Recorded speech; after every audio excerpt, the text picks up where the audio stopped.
మహాగణాధిపతయే నమః. ఓం గురుభ్యో నమః. ఓం శ్రీమాత్రే నమః.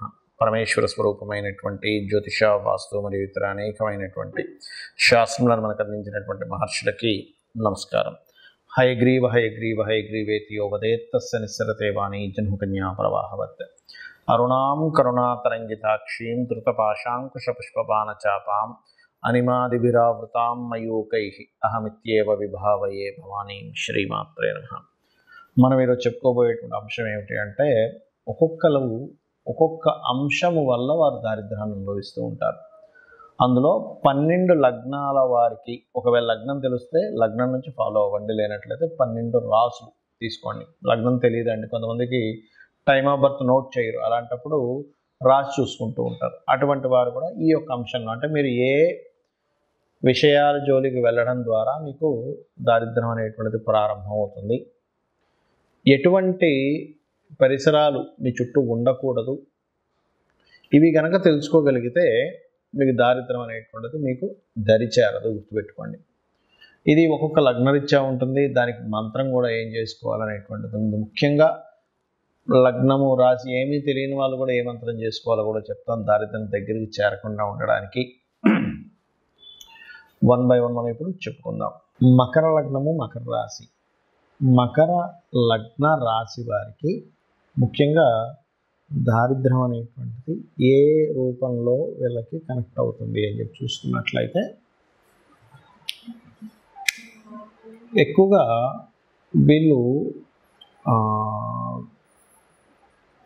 కొన్ని చూడండి, ధార్మికంగా ఉండేటువంటి అంశాలు కొన్ని ఉంటాయి. ఈ ధార్మికంగా ఉండేటువంటి అంశాలు,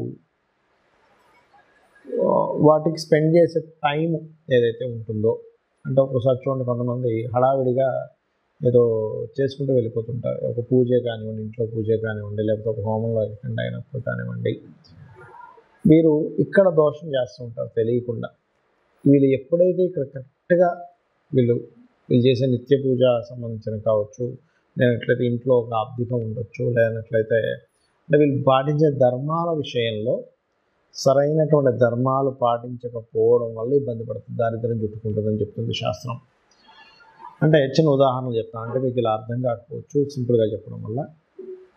ఇంట్లో నిత్య పూజ ఉంది, లేకపోతే ఒక హోమమో యజ్ఞమో చేయించుకుంటున్నారు, ఏదో హడావిడిగా ఏదో బ్రాహ్మణ్ని పిలిపించి ఏదో 10 నిమిషాలు చేసేవాళ్ళు ఉంటే బాగుండు, పద్ధతిగా కాకుండా అనేటువంటి వాటి వల్ల లేదు. ఒక్కొక్కసారి ఏమవుతుంటుందంటే, వీరు అంటే మంచి ఎక్కడ జరుగుతుందో కూడా చెప్తాను ఇక్కడ. వీళ్ళకి ఏదైనా పుణ్య కార్యాలకి, పుణ్య సంబంధించిన వాటికి ఖర్చు పెట్టడం వల్ల వీళ్ళకి దారిద్ర్యం తొలగుతుంది, గుర్తుపెట్టుకోండి. అదేవిధంగా మరొకటి ఏంటంటే, ఇక్కడ వీళ్ళ జన్మజాతకంలో గురువు కనుక పాడైపోయాడు అనుకోండి, వీళ్ళు మకర లగ్నం వారు, వీళ్ళు చేసేటువంటి పుణ్యకర్మలు ఏవైతే ఉన్నాయో అవి సక్రమంగా చేయకపోవడం వల్ల ఇంకా ఎక్కువ ఎఫెక్ట్ ఉంటుంది. అందుకని ఏమిటి, మీరు ఒక పూజ చేస్తున్నారు, లేదా ఒక ధార్మికమైన పని చేస్తున్నారు, అది మీరు పద్ధతి పరంగా చేస్తున్నారు లేదా అనేప్పుడు కొంచెం చూసుకోండి. అట్లాగే మరొక విషయం ఏంటంటే, ఫ్యాట్ రిలేటెడ్ సంబంధించినటువంటివి కొంతమంది తీసుకుంటూ ఉంటారు, వాటి వల్ల కూడా వస్తూ ఉంటుంది ఇబ్బంది అనేటువంటిది. మరొక విషయం ఏంటంటే, ఇక్కడ మీకు ఇవాళ రేపు సొసైటీలో జరుగుతున్న అంశం ఏమిటంటే, మీరు హోమం చేస్తున్నారు, ఆ హోమంలో వాడేటువంటి నెయ్యి ఏదైతే ఉందో, ఇవాళ రేపు మనకి 90% ఆఫ్ కేసెస్లో కల్తీ నెయ్యి మనకు దొరుకుతుంది. కల్తీతో కూడుకున్నటువంటి పదార్థాలని తెలియకుండా మనం వాడడం వల్ల కూడా మకర లగ్నం మనకు వస్తూ ఉంటుంది. ఎందుకంటే ఇక్కడ ధనస్సు, మకరం, కుంభం, మీనం, ఈ రెండు అంటే ధనస్సు, మీనం రాసులకు మధ్యలో ఉంటాయి మకర కుంభాలు రెండు కూడా. ఇది కర్మ సంబంధించినటువంటి, అంటే ఏమిటి, వీళ్ళకి పట్టుదల ఎక్కువగా ఉంటుంది, పని ఎక్కువగా చేస్తారు, పని ఇప్పుడు ఉండాలి వీళ్ళకి, ఇలా ఉంటుంది వీళ్ళ తత్వం అంతా కూడా. కానీ ఎప్పుడైతే ఈ ఫ్యాట్ రిలేటెడ్ ఐటమ్స్ వల్ల కానీ, ఓవర్ ఫ్యాట్ అవడం వల్ల కానీ, ఈ కడుపు భాగంలో కాస్త ఎక్కువగా వీళ్ళు సరైన జాగ్రత్తలు తీసుకోకపోవడం వల్ల వచ్చే ఇబ్బంది కానీ, ధార్మికమైనటువంటి అంశాల్లో ఇబ్బంది రావడం, లేదా ఒక్కొక్కసారి తండ్రి యొక్క బాధ్యతలు వీళ్ళు తీసుకోవడం, అంటే తండ్రికి కొంత బిజినెస్ లాస్ అవ్వడం వల్ల, బాధ్యత లేకపోవడం వల్ల వీళ్ళు చదివేటువంటి చదువు విషయంలో మధ్యలో డ్రాప్ అయ్యి ఇంటి యొక్క బాధ్యతను చూసుకోవడం వల్ల అంటే వీళ్ళు ఈ రూపాల్లో వీళ్ళకి కష్టం వస్తూ ఉంటుంది. అందుకని మరి దీన్ని అధిగమించాలంటే దారిద్ర్యం రాకుండా ఉండాలంటే ఏం చేయాలంటే జయ గురుదత్త, శ్రీ గురుదత్త అనే నామస్మరణ, ఖచ్చితంగా దత్తాత్రేయుడి యొక్క నామస్మరణ, దత్త చరిత్ర చదువుకోవడము, దత్త పారాయణం చేయడము, దిగంబర శ్రీ పాదవల్లభ దిగంబర అనే నామస్మరణ చేయడము, ఇవన్నీ ఏం చేస్తాయంటే ఖచ్చితంగా ఈ జాతకుడికి దారిద్ర్యం నుంచి బయటపడేసేలా చేస్తుంది. సహజంగా అందరూ నన్ను అడుగుతుంది ఏంటంటే ఏమంటే సహజంగా దారిద్ర దేవత రాకుండా ఉండాలంటే ఎటువంటి జాగ్రత్తలు తీసుకోవాలని అడుగుతున్నారు. దానికి చెప్తానండి. ఒకటి గుర్తుపెట్టుకోండి, ఇంట్లో గనక సూర్యోదయం అయిన తర్వాత కూడా ఎక్కడ పక్కలెత్తకుండా నిద్రపోతూ ఉన్నట్లయితే దారిద్ర దేవత ఖచ్చితంగా ఇంట్లో ఎంటర్ అవుతుంది. అంటే మీరు అనుకోవచ్చు, ఏమండి మా ఇంటి పక్కన పెద్ద బంగ్లా ఉంది, ఆ ఇంట్లో పిల్లలు అయితే అసలు పెద్దాక లేగరు, ఇంట్లో ఎవరు అసలు ఇచ్చేరైనా బాగానే ఉందంటే ఒకటే గుర్తుపెట్టుకోండి, వాళ్ళకి పూర్వజన్మల్లో చేసిన పుణ్యము వల్ల ధనాయోగం అనేటువంటిది బలంగా ఉంటుంది. అంత మాత్రం చేత వాళ్ళు హ్యాపీగా ఉన్నారని అనుకోకండి. వాళ్ళకి దరిద్ర దేవత అంటే కేవలం డబ్బులు లేకపోవడం మాత్రమే కాదు, గుర్తుపెట్టుకోండి, రోగాలు వస్తుంటాయి మనిషికి. లేనట్లయితే నిందలు ఎక్కువ పడుతూ ఉంటారు. ఇలా ఒకటి కాదు రెండు కాదు చాలా ఉంటాయి. ముఖ్యంగా రోగరూపేణ ఎవరైతే సూర్య భగవానుడు సూర్యోదయం అవ్వకముందు ఎవరైతే నిద్రలేస్తారో వాళ్ళకి రోగాలు వచ్చేటువంటి ఛాన్సెస్ తక్కువగా ఉంటాయి.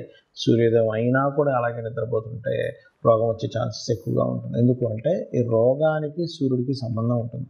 సూర్యుడు వచ్చేసరికి మనం తెలివేసి ఉన్నాము అంటే రోగం రాదండి. ఎందుకంటే సహజంగానే సూర్య భగవానుడు ఆరోగ్య ప్రదాత కాబట్టి, ఆరోగ్యం భాస్కరాదిత్యది అంటూ ఉంటారు కాబట్టి ఇది ముఖ్యంగా పాటించండి. అలాగే ఇంట్లో పాత వస్తువులు, శాస్త్రం ఏం చెప్పిందంటే పాత మనుషులు అంటే ఏమిటి, బాగా ఏజ్డ్ పర్సన్స్ ఇంట్లో ఉండాలి. ఎందుకంటే వాళ్ళ సూచనలు వాళ్ళ అనుభవాల ద్వారా మనం రక్షింపబడతాం. కానీ విరిగిపోయినవి పాడైపోయిన వస్తువులు ఇంట్లో ఉండకూడదని చెప్పింది. అవి ఎంత ఎక్కువగా ఉంటాయి ఇంట్లో పనికిరాని వస్తువులు అంత దారిద్ర్యం పెరుగుతూ ఉంటుంది. ఇంట్లో బూజు ఎక్కువ పట్టడము, పాత గోళ్ళగా ఉండడము, ఇల్లంతా మట్టి కట్టుకుపోయినట్టుగా పాతగా అయిపోవడం, ఇది కూడా దరిద్రానికి సంకేతం. ఇంట్లో చినిగిపోయిన వస్త్రాలు ఉన్నట్లయితే, ఇప్పుడు ఒకటండి, ధనం లేదు, బాగా పేదరికం అనుభవిస్తున్నారు, చినిగిన వస్త్రం వేసుకోవడమే అతనికి ఇంకా గత్యంతరం మరొకటి లేదన్న వాళ్ళకి మనం ఏం చేయలేము. కానీ కొంతమంది ఏం చేస్తారంటే తెలియక చినిగిన వస్త్రం ధరిస్తారు. ఏం కాదులే, డబ్బులు ఉన్నా కూడా కొంతమంది అటువంటివి ధరిస్తే దారిద్ర దేవత వస్తుందని చెప్తుంది శాస్త్రం. ఎందుకు అంటే చెప్తాను చూడండి, చిన్న లాజిక్ ఇక్కడ ఏం లేదు. చినిగిన వస్త్రం వేసుకుని ఎక్కడికి వెళ్ళాను, చూశాడు, మన మీద అంచనా వాళ్ళు ఆ వ్యక్తికి చినిగిన వస్త్రాలు వేసుకున్నా అంటే ఈ వ్యక్తి దగ్గర ఏమీ లేదేమో, చాలా దారిద్రంలో ఉన్నాడేమో, ఈయనకి పెద్దగా మనం మర్యాద ఇవ్వవలసిన పని లేదు అనుకునే వాళ్ళు కూడా ఉన్నారు. అందరూ అలా ఉన్నారని నేను చెప్పట్లేదు. కాబట్టి ఆ యొక్క విషయంలో వస్త్రం చాలా జాగ్రత్తగా ఉండాలి. వస్త్రం చాలా మంచి వస్త్రం వేసుకోవాలని మనకు శాస్త్రాలు చెప్తున్నాయి. అలాగే మరొకటి ఏంటంటే ఇక్కడ మీకు లగ్నం తెలియదు, రాశి తెలియదు, కానీ దరిద్రం రాకూడదు. కొన్నిసార్లు ఏమవుతుందంటే దారిద్ర భావము అని ఉంటుంది జ్యోతిష్ శాస్త్రంలో. 3వ స్థానాన్ని దారిద్ర భావము అంటారు. ఆ 3వ అధిపతి గనక మీకు లగ్న సంబంధాలు ఏర్పడినప్పుడు ఎప్పుడు ఏదో ఒక పెయిన్, ఏదో ఒక దారిద్రం మీ వెంట పడుతూనే ఉంటుంది. అప్పుడు మీరు చేయవలసింది ఏమిటంటే విష్ణు సహస్రనామాల్లో ఒక నామం ఉంది. మీకు దారిద్రం పోవడానికి, మీకు ఎప్పుడు పెయిన్ ఉంటే పోవడానికి ఏమిటది అంటే ఓం మధుసూదనాయ నమః. ఈ నామం మీరు ఎంత చేస్తూ ఉంటే అంత దారిద్రం అనేటువంటి తగ్గుతుంది. కొంతమందికి థర్డ్ కనెక్టివిటీ వచ్చినప్పుడు దారిద్రం ఉండదు, కానీ అది ఎలా ఉంటుందంటే ఎప్పుడూ కష్టపడుతూనే ఉన్నానండి, చిన్నప్పటి నుంచి నా పని కష్టపడటమే, చిన్నప్పటి నుంచి ఏదో పెయిన్ అనుభవించడమే అంటూ ఉంటారు. అటువంటి వారికి కూడా ఈ యొక్క మంత్రం బ్రహ్మాండంగా పనిచేస్తుంది, గుర్తుపెట్టుకోండి. అలాగే ఇంకొక విషయం ఏంటంటే, ఇంకో దారిద్ర్యం గురించి చెప్తాను. మనం తిన్న కంచంలో కడగకూడదు. తిన్న కంచంలోనే కడిగేస్తారు చాలామంది. శాస్త్రాల్లో మనకి మనం ఏదైనా ఆహారం భుజిస్తున్నామంటే దాన్ని యజ్ఞం కింద చెప్పారు. ఇదొక యజ్ఞము. మరి యజ్ఞం చేసిన దగ్గరే మనం చేయి కడుక్కుంటామా? యజ్ఞం గుండంలో కడుక్కోం కదా. కాబట్టి తిన్న కంచం అంత పవిత్రమైనటువంటి విషయంగా చెప్పారు కాబట్టి అది చేయకండి. ఇక మరొక విషయం ఏంటంటే చాలామంది చాలామందికి అలవాటు అయిపోయింది ఈ మధ్యకాలంలో. సూర్యోదయానికి ముందు స్నానం చేయమని చెప్తుంది, కానీ సూర్యోదయం తర్వాత స్నానం చేయడం, ఇవన్నీ కూడా దారిద్రానికి హేతువులు.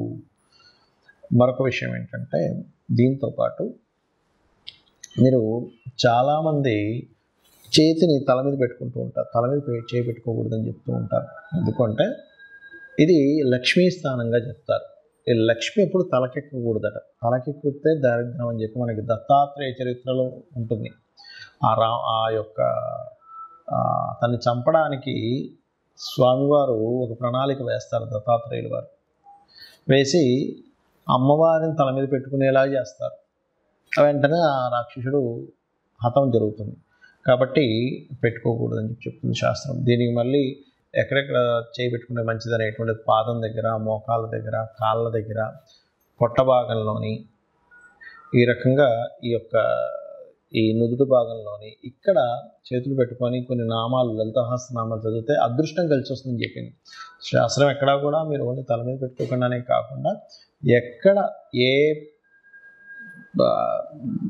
బాడీలో ఏ పార్ట్ దగ్గర మీకు హస్తాన్ని పెట్టుకుని మంత్రం చదువుకుంటే మంచి ఫలితాలు వస్తాయి అనేటువంటిది కూడా చెప్పింది చెప్పాలంటే.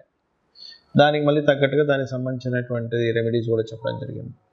అలాగే మరొకటి ఏంటంటే, ఈ దారిద్ర్యం అనేటువంటిది ఒక్కోసారి మనకి జన్మజాతకంలో 3వ అధిపతి మహాదశలు నడిచేటప్పుడు కూడా ఉంటాయి. మరి అప్పుడు ఎలాగ దాన్ని జయించాలి? ఎందుకంటే ఆ మహాదశ నడుస్తుంది కదా అన్నప్పుడు ఒకే దగ్గర స్థిరంగా ఉండకుండా మారుతూ ఉంటే మీ లైఫ్ బాగుంటుంది. అప్పుడు ఎందుకంటే 3వ అధిపతి లగ్న సంబంధం ఏర్పడింది, ఎవరికైనా దరిద్ర యోగం ఏర్పడింది.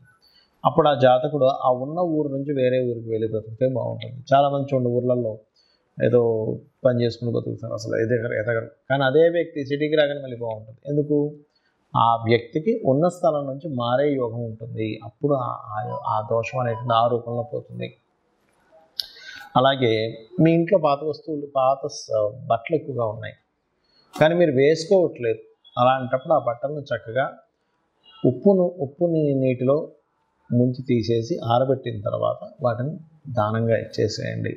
ఇంట్లో వాడకుండా పాతగా అలాగే ఉండిపోతే అది కూడా చాలా పెద్ద, అందులో ముఖ్యంగా వస్త్రాలకు సంబంధించిన విషయంలో. ఇంకోటి ఏంటంటే, చాలామంది ఈ తల మీద ఉండేటువంటి, శిరస్సు మీద ఉండేటువంటి ఈ ఏదైతే జుత్తు ఉంటుందో దానికి లోపల కొంతమందికి డాండ్రఫ్ అనుకోండి, లేకపోతే మట్టి కానీ ఎక్కువగా ఉంటుంది గడ్డానికి, తలకి. అవి ఎక్కువగా ఉండడం కూడా శాస్త్రంలో మంచిది కాదని చెప్పారు. ఇక్కడ మీరు సైంటిఫిక్గా కూడా ఆలోచించినట్లయితే దానివల్ల మనిషికి రోగం వచ్చే ఛాన్స్ ఉంటుంది. రోగమే దారిద్రంగా కూడా చెప్పింది శాస్త్రం. కాబట్టి ఈ యొక్క అంశాలు జాగ్రత్తగా ఉండాలి. మరొకటి, ఎక్కువ దారిద్రం ఎందుకు వస్తుంది అంటే, అన్నదమ్ములతో మీరు సరిగ్గా చేయాల్సిన కమ్యూనికేషన్ సరిగ్గా చేయకపోయినా, అనవసరమైన ద్వేషాలు పెంచుకున్న దారిద్రం వస్తుందని చెప్తుంది శాస్త్రం. అంటే అన్నదమ్ములతో, అక్క చెల్లెలతోని చిన్న చిన్న విషయాలు పట్టుకొని వాటిని ద్వేషంగా మార్చుకొని వాటిని మిస్అండర్స్టాండింగ్గా చేసుకుంటే, ఎందుకంటే 3rd హౌస్ ఈజ్ దారిద్ర స్థానం. 3వ స్థానాన్ని దారిద్రము, పరాక్రమము, పౌరుషము, ధైర్యం ఇవన్నీ చెప్పారు. అందులో దారిద్రం కూడా ఉంటుంది. మీరు ఇక్కడ ఎప్పుడైతే మీరు ఇది చేస్తుంటారో అదొకటి. ఇంకా అన్నిటికంటే గొప్పది చెప్తాను చూడండి. మీరు గాసిప్స్ కనుక వాళ్ళు అలాగంట వీళ్ళు ఇలాగంట అని ఎంతైతే మీరు చెప్పుకుని ఉంటారో అదే మెయిన్ ముఖ్యంగా దారిద్రానికి హేతువుగా శాస్త్రాల్లో చెప్పబడింది. దానికి మరి ఏమిటండి పరిష్కారము అంటే, మధుకైటబుల వధ అని ఉంటుంది శాస్త్రంలో. మనకి మీరు వినే ఉంటారు, విష్ణువు యొక్క చెవులో నుంచి వస్తారు మధుకైటబులు అని అంటారు. అతను బ్రహ్మని మాతో నువ్వు పోట్లాడు, లేకపోతే నువ్వు మా చేతిలో చచ్చిపోతావు, సంథింగ్ అట్లాంటి భయపెట్టేసరికి ఆ బ్రహ్మ వెళ్ళి విష్ణుమూర్తిని ప్రార్థించడం జరుగుతుంది. అప్పుడు విష్ణుమూర్తి నిద్రలో ఉన్నట్టుగా ఉండగానే ఆ నిద్రకి ఎవరైతే కారకులో ఆ అమ్మవారిని ప్రార్థించడం జరుగుతుంది. అప్పుడు ఆ మధుకైటపుని సంహరించడానికి ఆ యొక్క మహావిష్ణువుని నిద్ర లేచి వాళ్ళిద్దరితో యుద్ధం చేస్తాడు. కానీ ఎంత యుద్ధం చేసినా వాళ్ళు చనిపోరు.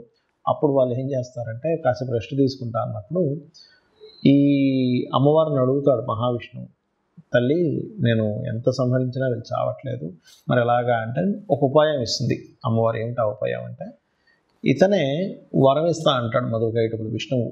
నేను మీతో ఎన్ని సంవత్సరాలు 1000 సంవత్సరాలు యుద్ధం చేసిన అయినా సరే మీరు చాలా బాగా యుద్ధం చేశారు, కాబట్టి నేను మీకు వరం ఇస్తున్నాను తీసుకోండి అంటే, వాళ్ళ మదం ఉంటుంది కదా, ఏంటి నువ్వు మాకు ఇచ్చేది ఏంటి వరం, నేనే మీకు వరం ఇస్తున్నాను అంటాడు ఆ మహావిష్ణువుకి వీళ్ళిద్దరు అన్నప్పుడు.